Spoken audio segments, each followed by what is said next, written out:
মৌসুমীর ইতিহাস মনে করা হয়ে গেলে দেখা যায় যে সন্ধ্যা হয়ে গিয়েছে, হঠাৎ করে দেখল যে স্বামীর মৃত্যুর পর বাড়ি ফিরে আসা তাকে অনেকটাই অবাক করছে।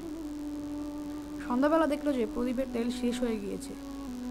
সে তার স্বামীকে বলল যে তেল আনতে হবে, প্রদীপের তেল শেষ হয়ে গেছে। সঙ্গে সঙ্গে তার স্বামী চলে গেল বাজারের দিকে। মৌসুমি তার স্বামী যখন তেল আনতে যাচ্ছিল তার দিকে অবাক দৃষ্টিতে তাকিয়ে হইল, যেন সে এক রহস্যর গন্ধ পাচ্ছে। কিন্তু সে তেলের সাথে কিছু মাংস কিনে এনেছে। মৌসুমি এটা মাংস তার হাতে দেখে জিজ্ঞাসা করলো যে তুমি মাংস কেন এনেছো? আমি তো শুধু তোমাকে তেল আনার কথা বলছিলাম। তার স্বামী বলল, মাংস খেতে ইচ্ছা করছে, তাই এই জন্য আমি মাংস কিনে এনেছি। হঠাৎ তার মুখে কথা শুনে মৌসুমি আরো অবাক হয়ে তার দিকে তাকিয়ে রইল। যখন স্বামীকে বলল মাংস দাও, আমি রান্না করি, তখন সে বললো যে না, মাংস আজ আমি রান্না করব।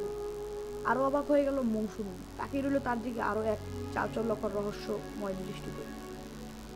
তার স্বামী এসব কর্মকাণ্ড দেখে যেন যে লোক কখনো বলতে লাগে, যে লোক কখনো চা রান্না করে খেতে পারেনি সে আজ মাংস রান্না করবে। বিষয়টা অনেকটা অবাক হলে হ্যাঁ এটাই। যখন মৌসুমি তার স্বামীর দিকে নজর রাখলো, দেখতে পারলো যে তার স্বামী মাংস রান্না না করে সে রক্তাক্ত কাঁচা মাংস সে চিবিয়ে চিবিয়ে খাচ্ছে। মৌসুমি কি করবে সেটা বুঝে উঠতে পারলো না। সে দৌড়ে চলে গেল এলাকার এক তান্ত্রিকের কাছে।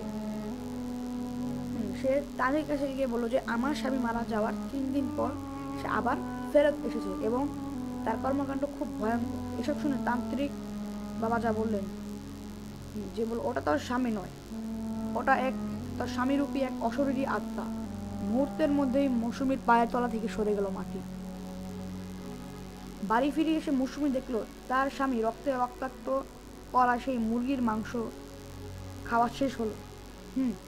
সে ঘরের ভিতরে আর পাও রাখলো না, তার পিছু পিছু গেল। সে ঘর থেকে বেরিয়ে সোজা চলে গেল সেই এক পুকুরের দিকে।